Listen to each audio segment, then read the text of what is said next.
The amount of times that we've all been told next week, next few days, it's all going to go through, and it just hasn't happened. And the reason that hasn't happened boils down to what you just said there. The piracy, they've completely underestimated the piracy issue, I think, the bidders.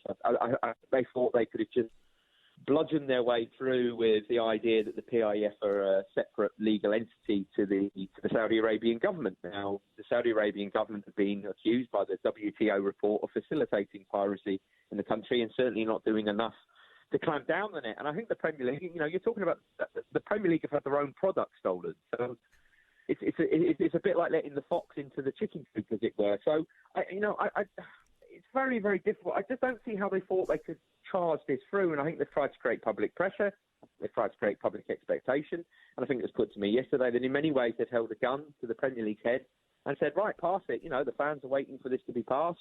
They believe it's going to be passed, and now's the time to do it. But the Premier League have dug their heels in, and I think their fear is that they're not quite buying that the Public Investment Fund of Saudi Arabia is not independent enough from the actual Saudi government. So they're asking, well, who's going to make the final decisions?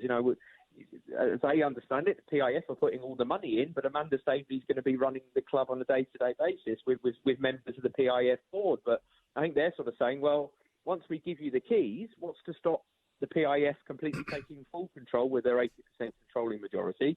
And that effectively means, as far as we're concerned, or we're concerned, and we want clarification, does that mean we're effectively getting this club to the Saudi Arabian government? Now, it's very, very complicated. It hasn't been blocked yet. We should stress that. No.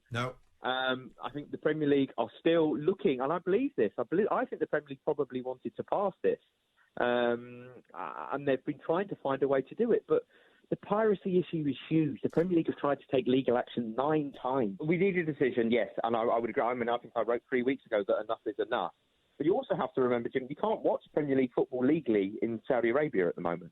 I mean, that decision that was taken 2 weeks ago, I think the Premier League will probably try to use this as a bit of leverage to try and get the Saudi Arabians to play by the rules, as it were, and to clamp down on piracy. I just don't think they've seen enough, and that's why we're at this deadlock now. I don't think we can separate the PIF from the Saudi Arabian government strongly enough. So therefore, the Premier League are now saying, so how can you let somebody buy into a Premier League football club where in that country, on the instruction of the government of that country, you can no longer watch Premier League football legally in that country? It's just very, very complicated. But yes, I agree with you. The Premier League have had this long enough now.